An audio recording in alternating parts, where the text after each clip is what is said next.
25 anos após descobrir que o seu filho nunca foi seu, a mulher começa a agir de forma estranha com o jovem homem, mas o motivo era bem diferente do que todos achavam. O garfo de Henrique parou a meio caminho da boca.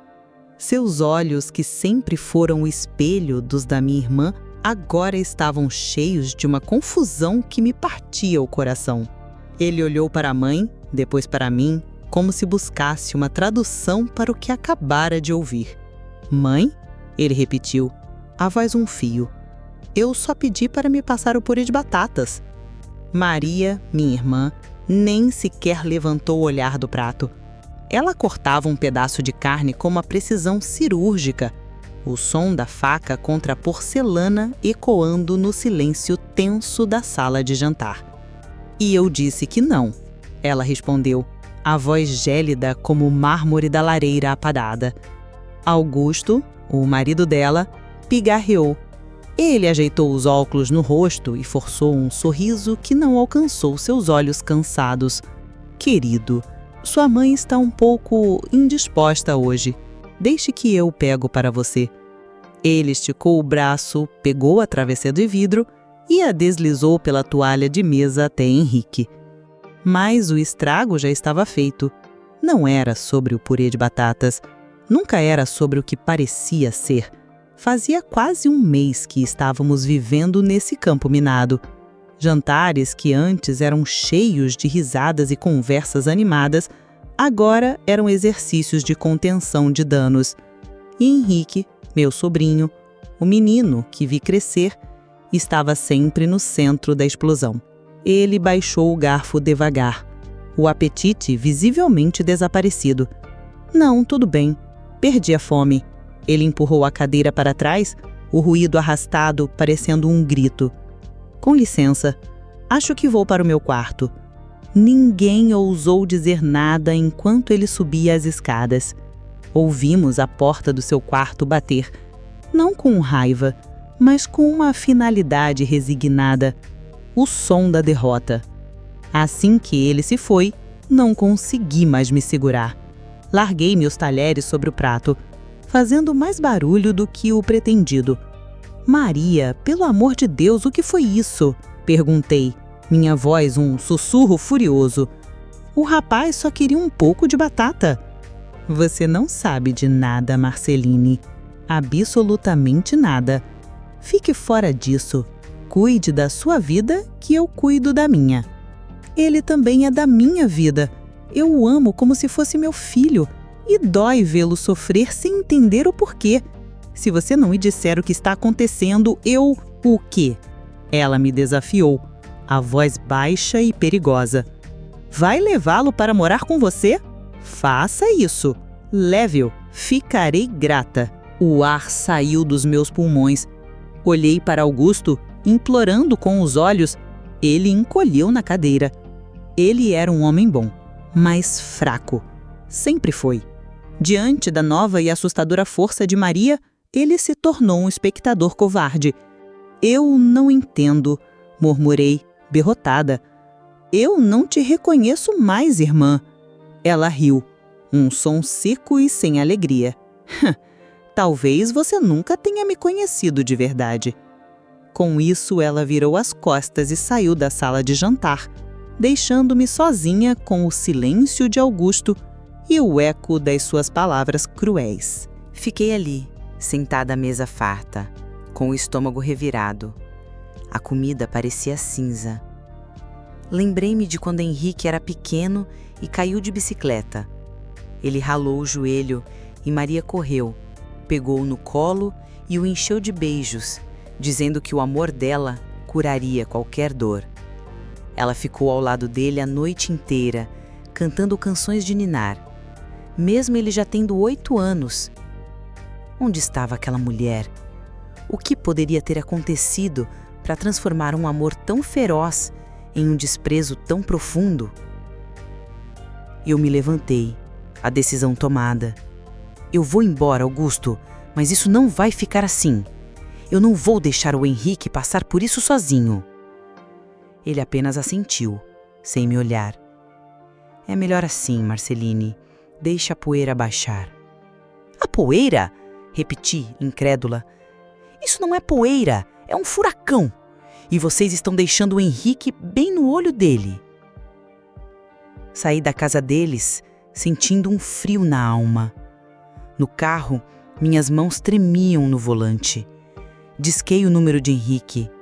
Ele atendeu no segundo toque, a voz abafada. Tia. Oi, meu querido. Eu sinto muito pelo que aconteceu no jantar. Houve um silêncio do outro lado, e então um soluço contido. O que eu fiz, tia? Eu juro que passo dia e noite pensando, tentando lembrar se eu disse algo, se fiz alguma coisa, mas eu não encontro nada. Ela me odeia. Minha mãe me odeia e eu não sei por quê. A dor em sua voz era uma faca no meu peito. Eu precisava ser forte por ele. Ela não te odeia, meu amor. Ela não tá bem. Aconteceu alguma coisa com ela, não com você. Você me entende? A culpa não é sua. Mas ela olha pra mim... Ele fungou, a voz embargada. Ela olha como se eu tivesse roubado algo dela, como se minha presença a machucasse. Hoje eu só queria o purê e ela me olhou com nojo. Com nojo, tia. Eu fechei os olhos, apertando o volante com força. As palavras de Maria ecoaram em minha mente. Você não sabe de nada. Ela estava certa. Eu não sabia. Mas eu ia descobrir. Eu devia isso a Henrique. Eu devia isso à irmã que eu um dia tive. Eu precisava entender o que havia quebrado dentro dela de forma tão violenta, o que a fez se virar contra a pessoa que ela mais amava no mundo. Eu não fazia ideia do abismo em que estava prestes a mergulhar, mas por Henrique, eu pularia de olhos fechados. Eu vou descobrir, meu querido. Eu prometo. A verdade, quando finalmente começou a surgir, não veio como uma revelação suave, mas como o estrondo de um trovão em um dia de céu claro, deixando todos nós surdos e atordoados. E tudo começou, ironicamente, com um ato de amor. Henrique sempre foi apaixonado por motos. Era a única coisa que realmente o tirava da órbita de Augusto e Maria, sua pequena rebelião sobre duas rodas, e foi essa paixão que quase o matou. Recebi a ligação de um Augusto em pânico no meio de uma tarde chuvosa de terça-feira. As palavras saíram atropeladas, fragmentadas pelo choque. Um carro cortou a frente dele, ele voou, hospital, grave. Meu mundo parou. Dirigi até o hospital com a visão embaçada pelas lágrimas e pela chuva que batia no para-brisa. Encontrei Augusto no corredor da UTI, andando de um lado para o outro como um animal enjaulado. Maria estava sentada em um banco de plástico, imóvel, os olhos fixos em um ponto invisível na parede.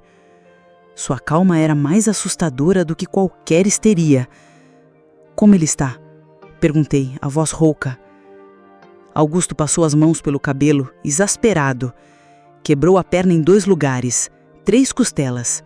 Perdeu muito sangue. Eles precisam de uma transfusão, urgente. E foi aí que Maria se moveu. Ela se levantou, a postura reta, como uma rainha se dirigindo aos seus súditos. Eu sou a mãe, meu sangue é o mesmo, podem pegar o meu. Sua voz não continha o pânico de uma mãe desesperada, mas a certeza fria de um fato biológico. Uma enfermeira se aproximou, com uma prancheta na mão.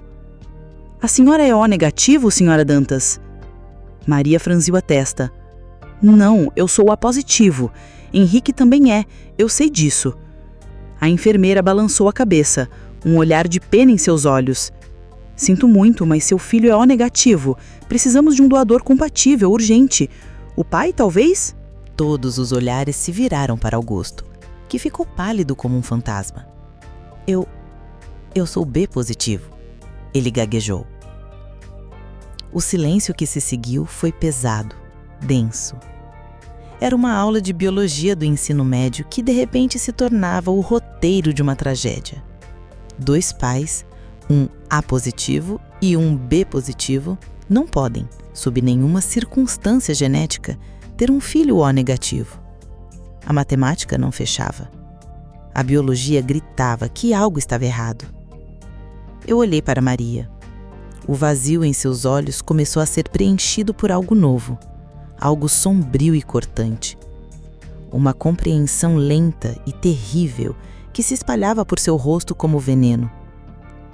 Ela olhou para as próprias mãos, depois para Augusto, e então na direção da porta da UTI, onde seu filho lutava pela vida. Não. Ela sussurrou, a palavra quase inaudível. Não é possível. Foi um milagre encontrarem um doador a tempo. Henrique sobreviveu. Mas enquanto seu corpo começava a se curar, nossa família começava a morrer. A revelação no hospital foi a chave que abriu a caixa de Pandora. A partir daquele dia, a indiferença de Maria se transformou em uma hostilidade aberta, cruel. O amor que ela sentia por Henrique parecia ter se invertido, tornando-se uma repulsa visceral. Eu estava na casa deles algumas semanas após o acidente. Henrique já estava em casa, a perna engessada apoiada em almofadas no sofá da sala. Ele tentava, com uma paciência de santo, conversar com a mãe. Mãe, a fisioterapeuta disse que talvez eu possa começar a apoiar o pé na semana que vem. Não é uma boa notícia? Ele sorriu, um sorriso frágil que não alcançava seus olhos ainda assustados. Maria, que estava limpando a poeira de um porta-retrato com uma fúria contida, nem se virou. Boa notícia para quem? Para você que vai poder sair por aí e quase se matar de novo? Henrique murchou. Eu não tive culpa, mãe. O cara me fechou. Sempre a culpa é dos outros. Ela retrucou, a voz pingando sarcasmo. Você não assume responsabilidade por nada. Apenas aparece, pega o que quer e espera que todos ao seu redor limpem a sua bagunça. Que bagunça? Do que você está falando? Ele perguntou, a voz subindo em frustração. Eu estou falando do acidente e você me ataca como se eu tivesse cometido um crime. Crime? Você nem sabe o que é um crime. Você é a prova viva de um.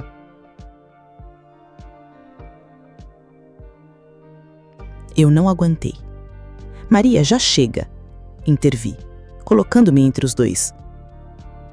Olhe para ele. Ele acabou de sair de um hospital.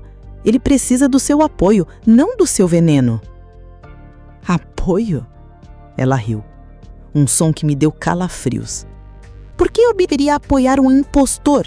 Um estranho que viveu na minha casa, comeu da minha comida, usou do meu amor por 25 anos?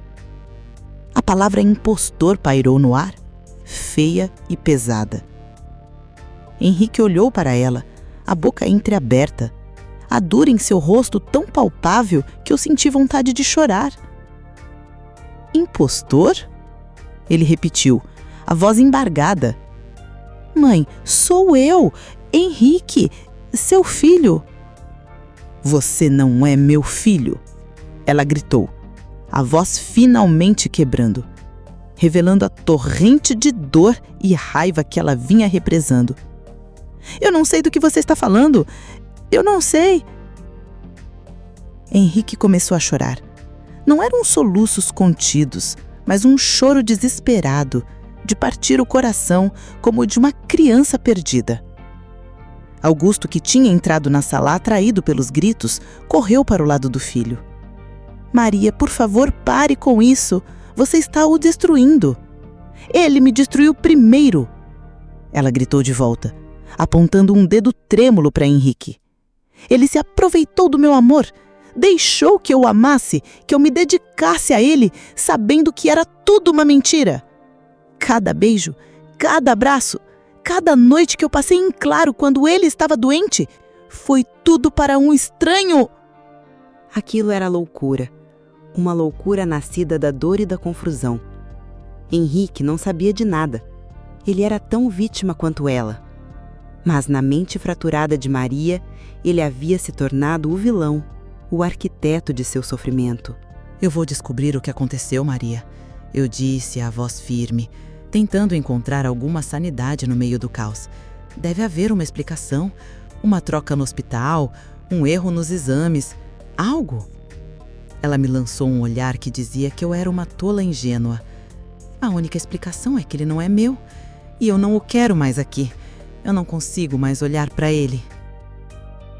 Ela saiu da sala, batendo a porta do seu quarto. Deixou para trás um filho em prantos e um marido que não sabia o que fazer, a não ser afagar os cabelos do rapaz e repetir como um mantra vazio: vai ficar tudo bem, vai ficar tudo bem. Mas eu sabia que não ia. Nada ficaria bem até que a verdade viesse à tona. A pergunta que o exame de sangue levantou, como ela poderia não ser a mãe se ela deu à luz a ele, martelava na minha cabeça. Havia uma peça faltante nesse quebra-cabeça, uma peça crucial, e eu estava determinada a encontrá-la, não apenas por Henrique, mas pela minha irmã. Eu precisava entender a origem daquele surto, daquela dor que a transformou em uma pessoa que eu não reconhecia mais. Eu precisava descobrir o que realmente aconteceu há 25 anos, no dia em que Henrique nasceu. A loucura de Maria tinha uma lógica distorcida e doentia, mas uma lógica. Ela acreditava ter sido enganada por Henrique. Para curá-la, eu precisava substituir a mentira que ela criou pela verdade que a estava destruindo. Minha investigação começou no único lugar possível, o ponto de origem de toda a nossa dor, o Hospital Maternidade Santa Lúcia. 25 anos é uma vida inteira. Arquivos se perdem, pessoas se aposentam, memórias desvanecem. A recepcionista, uma jovem com metade da minha idade, olhou para mim com um misto de pena e impaciência quando pedi os registros de nascimentos de 25 anos atrás. Senhora, isso está no arquivo morto.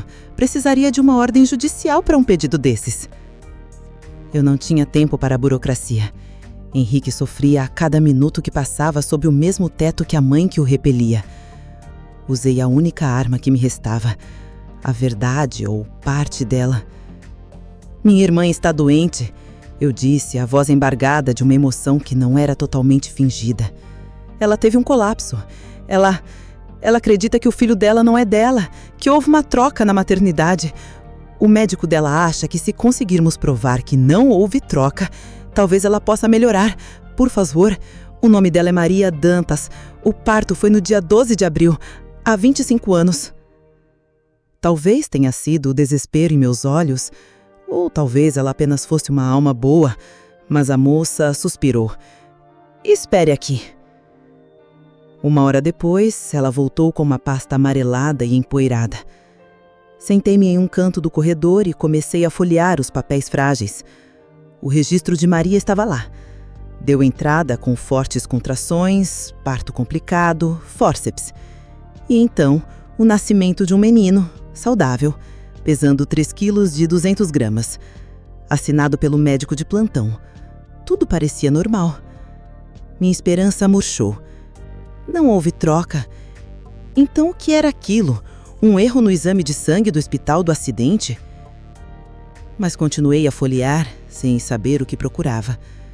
E então eu vi. Anexado ao verso do formulário de Maria, havia um outro papel, um relatório de ocorrência do turno da noite. Falava de um pico de emergências, uma noite caótica. E no final da página, uma anotação quase legível, feita às pressas. Óbito neonatal, berçário 2. Mãe, M. Dantas. Causa, anóxia. Horário, 23 horas e 45 minutos. Meu coração gelou. Óbito neonatal. M. Dantas. O relatório de nascimento dizia que o bebê estava saudável. O relatório de ocorrência dizia que ele estava morto. As duas coisas não podiam ser verdade. A menos que não estivessem falando do mesmo bebê. Com as mãos trêmulas, voltei aos registros de nascimento daquele dia. Procurei por outra criança, um outro menino, nascido naquela noite caótica. E encontrei. Uma mulher chamada Cláudia Ribeiro deu à luz um menino quase na mesma hora que Maria. Parto normal, sem complicações, um bebê saudável. Cláudia Ribeiro. O nome não me dizia nada, mas a coincidência era grande demais. Voltei para casa com cópias dos documentos e uma dor de cabeça latejante. A peça que faltava não estava nos papéis. Estava com a única outra pessoa que esteve lá naquela noite além de Maria, Augusto. Esperei que ele chegasse do trabalho. Mandei uma mensagem pedindo que me encontrasse no café perto de sua casa para não termos essa conversa na frente de Maria ou Henrique. Ele chegou parecendo cansado, irritado pela minha insistência. Marceline, o que é tão urgente? As coisas em casa já estão ruins o suficiente. Eu não perdi tempo. Deslizei as cópias dos documentos pela mesa até ele. Eu estive no hospital, Augusto. Ele olhou os papéis sem entender. E daí? São os registros do nascimento do Henrique. Leia o outro, eu disse, a voz baixa e firme. O relatório de ocorrência. Vi o momento exato em que ele leu a anotação sobre o óbito. Sua cor sumiu do rosto. Ele ficou cinza. Seus ombros caíram como se um peso que ele carregava há 25 anos de repente o esmagasse. Isso deve ser um erro, ele gaguejou. Mas seus olhos não encontravam os meus. Não é um erro, eu continuei, implacável. O filho de Maria morreu, não foi, Augusto? O nosso menino, o seu filho biológico, ele morreu naquela noite. Ele fechou os olhos. Uma lágrima solitária escorreu por seu rosto. Foi a sua confissão silenciosa. Meu peito doía por ele, pelo luto que ele guardou sozinho por tanto tempo. Mas havia outra pergunta, a mais importante. Se o filho dela morreu, então quem é o Henrique? Ele não respondeu. Apenas ficou ali, tremendo. Eu também encontrei isto, eu disse, empurrando o registro de nascimento de Cláudia Ribeiro para cima dos outros. Ela teve um menino saudável na mesma noite. Quem é Cláudia Ribeiro, Augusto? O nome dela foi a bala de prata. Ele se encolheu como se eu o tivesse atingido fisicamente. O silêncio se estendeu, pesado e feio. E então, com a voz quebrada de um homem que finalmente se rendia, ele confessou.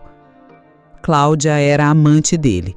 Um erro de anos que resultou em uma gravidez. Ela estava no mesmo hospital, na mesma noite. Enquanto Maria passava por um parto terrível, Augusto se dividia entre a esposa e a amante. E então o impensável aconteceu 2 vezes. O filho de Maria, o herdeiro que eles tanto sonharam, nasceu sem respirar direito e morreu nos braços dele antes mesmo que Maria pudesse vê-lo. Do outro lado do corredor, o filho de sua amante nasceu perfeito e saudável. Maria estava devastada, dopada. Ele sussurrou, o rosto entre as mãos. Ela tinha perdido tanto sangue, estava delirando de dor. E Cláudia, ela me ameaçava. Dizia que ia contar tudo, que ia destruir nossa família. Eu entrei em pânico. O horror da situação começou a tomar forma na minha mente. O que você fez, Augusto? Perguntei, já temindo a resposta. Eu vi uma solução, ele disse com a voz cheia de autoaversão que chegava tarde demais. Uma solução terrível. Eu disse a Cláudia que nosso filho tinha morrido e que eu ficaria com o dela. Dei dinheiro a ela, muito dinheiro, e disse para ela desaparecer. Para ela seria um alívio. E para Maria, eu não tive coragem de dar a ela 2 notícias devastadoras no mesmo dia. A morte do nosso filho e a minha traição. Então, quando a enfermeira trouxe o bebê da Cláudia para o quarto, eu deixei que Maria pensasse que era um nosso. Eu a deixei amá-lo. Eu encarei-o enojada. Não era um ato de proteção. Era o auge do egoísmo. Ele não salvou Maria da dor.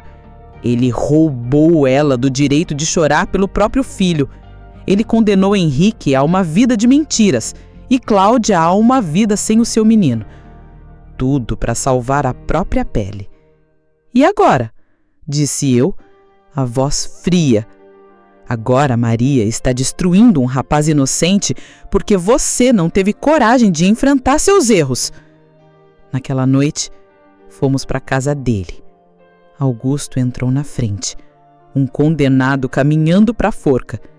Maria estava na sala e Henrique também, assistindo TV em silêncio. A tensão era palpável. Maria, começou Augusto, a voz trêmula.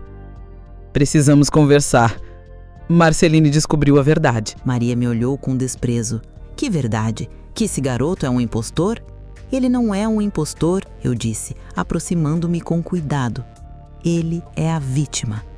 E então, com Augusto chorando silenciosamente ao meu lado, eu contei tudo.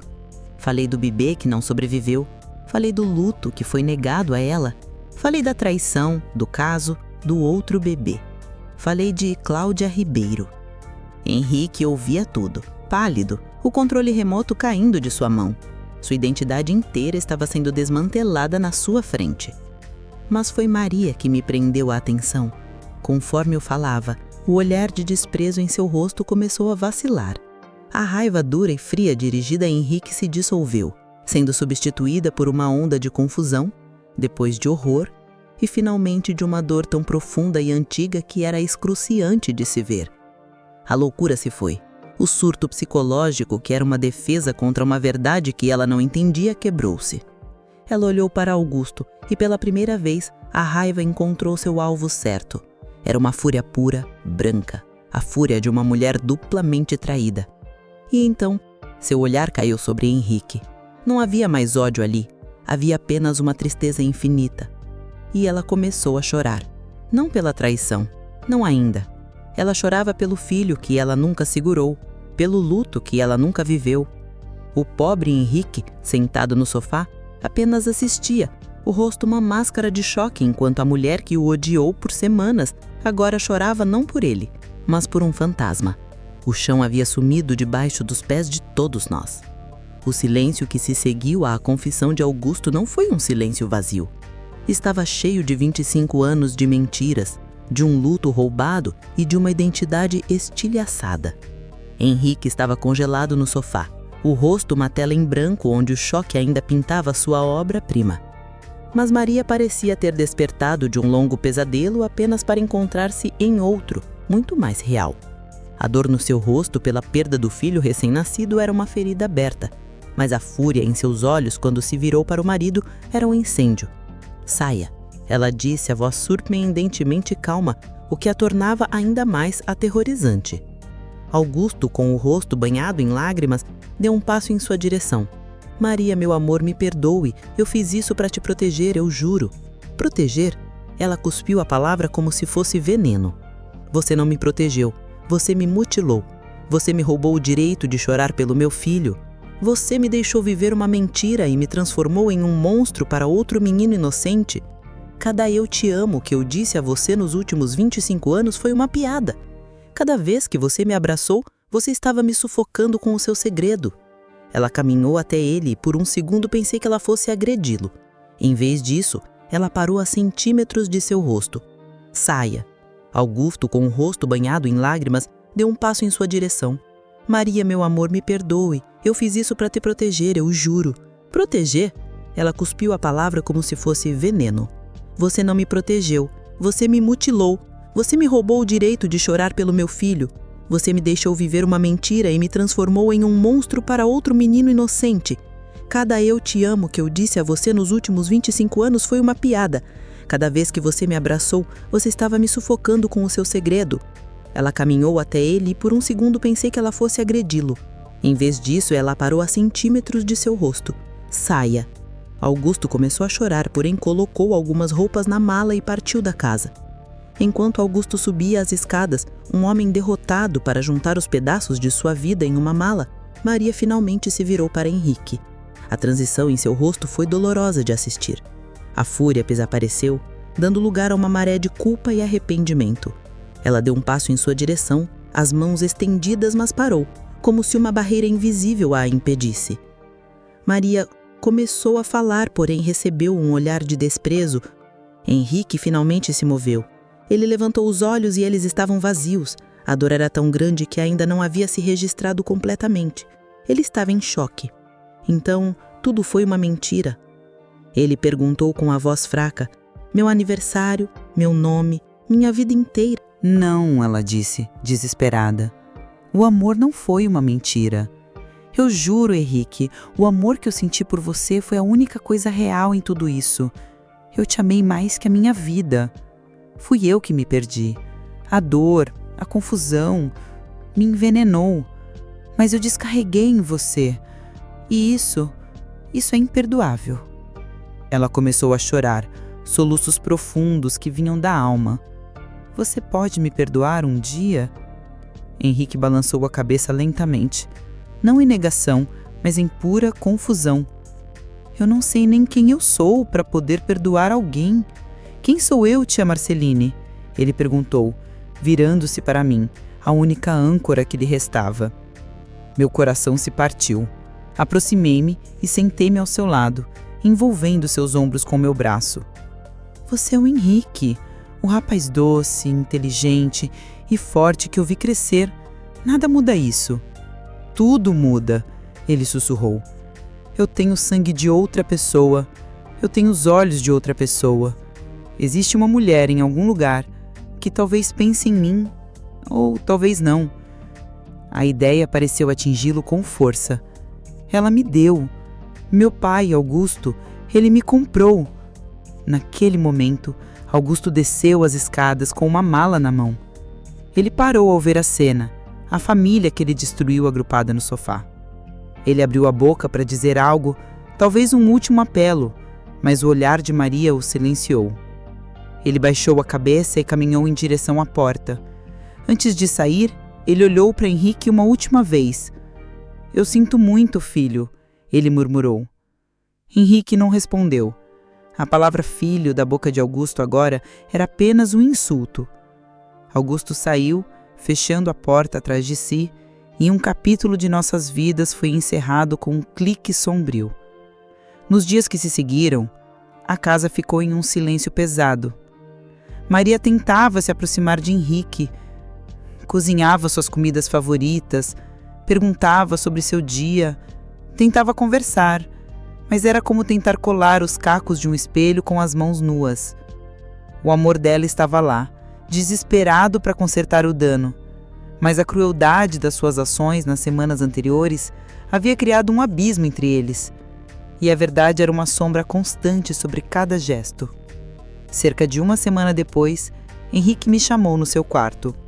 Ele tinha 2 malas feitas ao lado da cama. Meu coração afundou. Eu vou embora, tia, ele disse, a voz calma e decidida. Pela primeira vez desde a revelação, eu vi uma faísca de determinação em seus olhos. Para onde, meu querido? Eu não sei. Vou começar procurando por ela, Cláudia Ribeiro. Eu sei que você tem o nome dela. Você pode me ajudar? Eu assenti, pegando um pedaço de papel. Anotei o nome completo e o último endereço que constava nos registros do hospital, embora soubesse que provavelmente era inútil depois de tanto tempo. Era um começo. Eu preciso saber de onde eu vim. Ele continuou mais para si mesmo do que para mim. Preciso olhar para ela, não para culpá-la.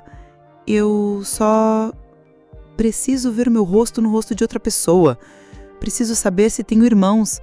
Preciso encontrar uma parte de mim que não seja uma mentira. Descemos as escadas juntos. Maria estava na cozinha e, quando viu as malas, seus ombros caíram. Ela entendeu. Você está indo, ela afirmou. Não perguntou.